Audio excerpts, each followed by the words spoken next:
क्या होगा अगर ये बात सामने आए कि शांति पाने की जो हम लगातार कोशिश करते रहते हैं, मतलब जो एक संघर्ष चल रहा है वही असल में इंसान को सबसे ज्यादा अशांत बना रहा है। ये बहुत ही सोचने वाली बात है। बिल्कुल। और आज की इस गहन चर्चा में हम एक ऐसे ही क्रांतिकारी विचार का विश्लेषण करने वाले हैं। हमारे पास 10 मई 2026 के अव्यक्त मुरली के नोट्स हैं, जिनका शीर्षक है the authority of experience from practice to embodiment, यानी अभ्यास से लेकर उस स्वरूप को पूरी तरह जी लेने तक का सफर। तो आज का हमारा मिशन यही समझना है कि आध्यात्मिकता को केवल सीखने की अवस्था से बाहर निकालकर उसे अपना प्राकृतिक स्वभाव कैसे बनाया जाए। हाँ, और मैं कहूँगी कि ये विषय अपने आप में एक बहुत बड़ा पैराडाइम शिफ्ट है। अगर हम पिछले कुछ दिनों के स्रोत सामग्री पर नज़र डालें, जो 30 अप्रैल से 3 मई के बीच के नोट्स थे, तो उन्होंने इस चर्चा के लिए एक बहुत ही मजबूत ढांचा तैयार कर दिया था। हाँ, जहाँ कर्मातीत अवस्था और सोमान की बात हुई थी, राइट? एकदम सही। लेकिन आज का ये जो विश्लेषण है ना, ये दर्शन शास्त्र से एक कदम आगे बढ़कर सीधे न्यूरोसाइंस और मानव मनोविज्ञान की गहराइयों में उतरता है। ये हमें बताता है कि सूचनाओं के इस भारी शोर के बीच असली ज्ञान को सिर्फ दिमाग में रखने के बजाय उसे अपने नर्वस सिस्टम का एक सहज हिस्सा कैसे बनाया जाए। तो चलिए इसे थोड़ा गहराई से समझते हैं। स्रोत सामग्री में जो सबसे बड़ा बदलाव बताया गया है, मुरली का जो स्पष्ट संदेश है कि सिर्फ सोमान को याद करना पर्याप्त नहीं, सोमान का अनुभवी स्वरूप बनना है। मतलब आध्यात्मिकता की कोशिश करना बंद करके उसका जीता जागता स्वरूप बनना है।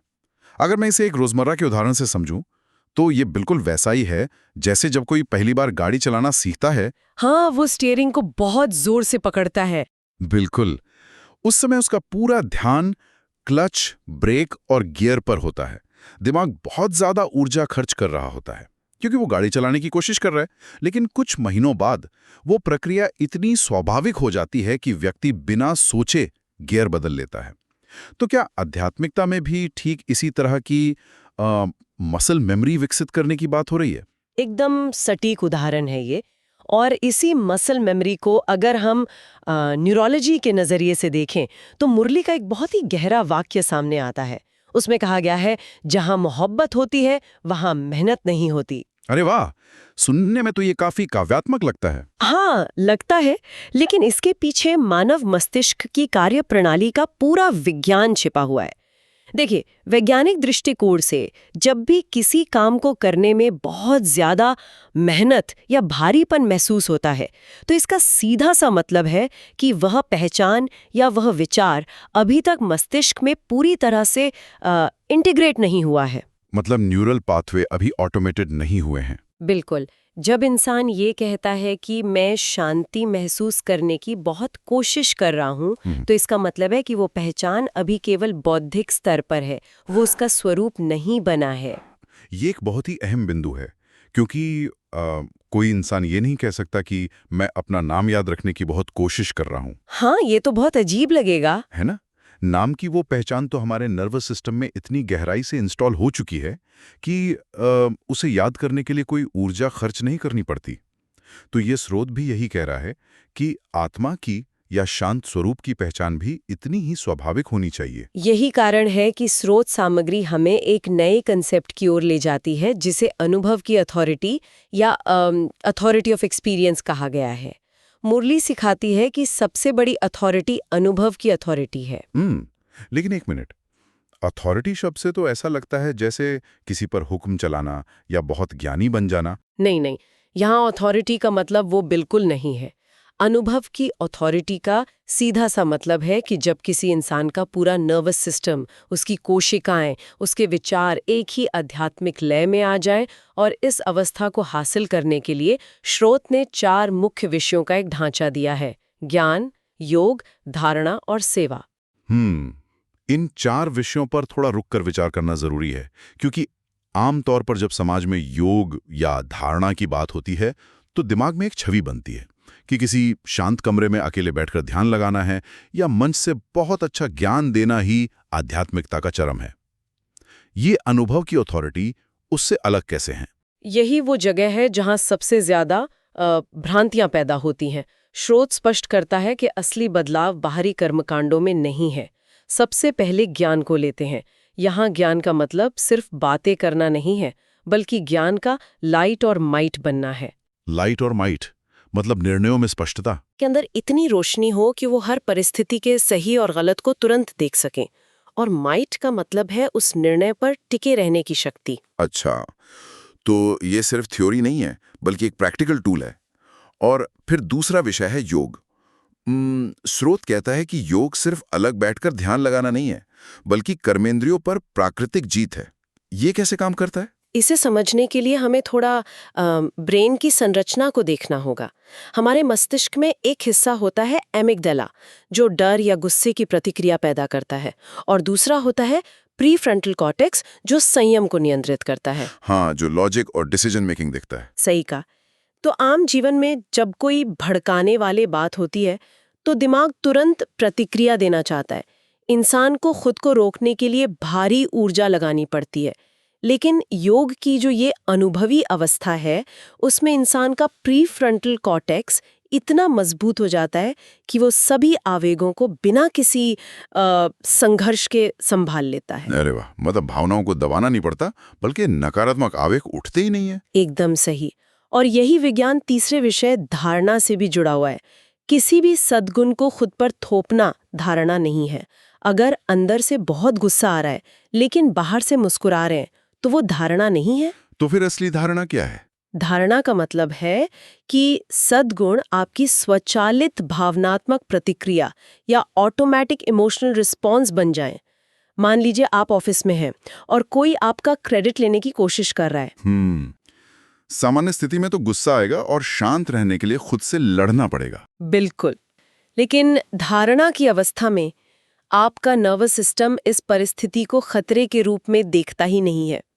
धैर्य रखना या मधुरता से बात करना आपकी डिफ़ॉल्ट सेटिंग बन चुकी होती है। मतलब वो सद्गुण कोई ऐसा मुखौटा नहीं है जिसे सुबह पहनना पड़े, वो आपकी त्वचा का हिस्सा बन चुका है।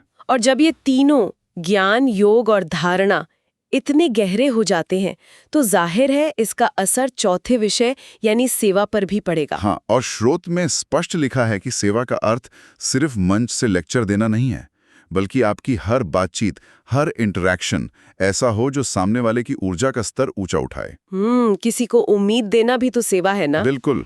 अगर आप किसी निराश व्यक्ति को सिर्फ एक उम्मीद भरी नज़र से देखते हैं और उसके नर्वस सिस्टम में थोड़ी सी भी राहत महसूस होती है, तो ये बहुत उच्च कोटि की सेवा है। और यहाँ बात सच में बहुत दिलचस्प हो जाती है, क्योंकि जब ये 4 स्तरीय अवस्था इतनी स्वाभाविक और शक्तिशाली है, तो सवाल ये उठता है कि लोग इसे हासिल करने में इतना संघर्ष क्यों करते हैं? ये एक बहुत ही महत्वपूर्ण सवाल है। इसका उत्तर इस बात में छिपा है कि हमारा दिमाग 2 अलग-अलग पहचानों को एक साथ कैसे नहीं संभाल पाता। स्रोत में एक नियम है, जहाँ स्वमान है, वहाँ देहभान आ नहीं सकता। ये कोई प्रेरणादायक बात नहीं लग रही, बल्कि एक ठोस नियम लग रहा है। हाँ, ये मनोविज्ञान का नियम है। इंसान की सबसे बड़ी समस्या ये है कि वो आध्यात्मिकता के बारे में सोचता है, उसका अनुभव नहीं करता। मैं इसे एक और उदाहरण से समझता हूँ। ये तो वैसा ही हुआ जैसे कोई बंद कमरे में अंधेरे से लड़ने की कोशिश कर रहा हो। वो पसीना बाहर आए, जबकि उसे सिर्फ जाके लाइट का स्विच ऑन करना है। एकदम सटीक। और इसी को मुरली में एक्सपीरियंस स्विच कहा गया है। रोशनी का स्विच ऑन करो तो अंधकार गायब। पहचान के मनोविज्ञान में ये एक स्थापित तथ्य है कि हमारा ध्यान हमारी पहचान तय करता है। जब हम अपनी कमजोरी से लड़ते हैं, जैसे अगर मैं सोचूं कि मुझे गुस्सा नहीं करना है, तो असल में मैं गुस्से वाले न्यूरल नेटवर्क को ही सक्रिय कर रही हूं। राइट, जिस चीज को खत्म करने की कोशिश कर रहे हैं, उसी को ऊर्जा दे रहे हैं। तो इसका समाधान क्या है? समाधान ये है कि कमजोरियों से सीधे लड़ने के बजाय हमें अपनी उच्च पहचान में, जैसे शांति या मास्टर अथॉरिटी की पहचान में, खुद को स्थापित करना चाहिए। मतलब प्रकाश और अंधकार एक साथ नहीं रह सकते। जब हम अपनी आंतरिक पहचान को बदल लेते हैं, तो दुनिया को देखने का हमारा नजरिया भी बदल जाता है, जो हमें सेवा के एक बेहद संवेदनशील नियम की ओर ले जाता है। हाँ, स्रोत सामग्री उन्नत सेवा विज्ञान की बात करती है। आध्यात्मिक सेवा का अर्थ है दूसरों में संभावना देखना, उनकी कमजोरी नहीं। यहाँ एक बहुत ही कड़े शब्द का इस्तेमाल हुआ है, सूक्ष्म घृणा भावना या सटल हेट्रेड। सूक्ष्म घृणा। लेकिन अगर हम किसी को देखकर सोचे कि ये तो ऐसा ही है, नहीं बदलेगा, तो स्रोत के अनुसार वो सूक्ष्म घृणा है। लेकिन एक मिनट, अगर किसी व्यक्ति का पुराना रिकॉर्ड ही खराब रहा हो और हम कहें कि ये नहीं बदलेगा, तो क्या वो सिर्फ यथार्थवादी होना, रियलिस्टिक होना नहीं है? इसे घृणा क्यों कहा जा रहा है? ये संदेह बहुत स्वाभाविक है, लेकिन अगर हम मानव परिवर्तन के विज्ञान को समझें, तो किसी भी इंसान का बदलना भावनात्मक वातावरण और अपेक्षाओं की ऊर्जा पर निर्भर करता है।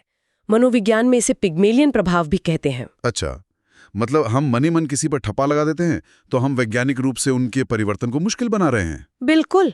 हमारे चेहरे के भाव, बात करने का लहजा, सब कुछ उस इंसान को उसकी कमजोरी की याद दिलाता है।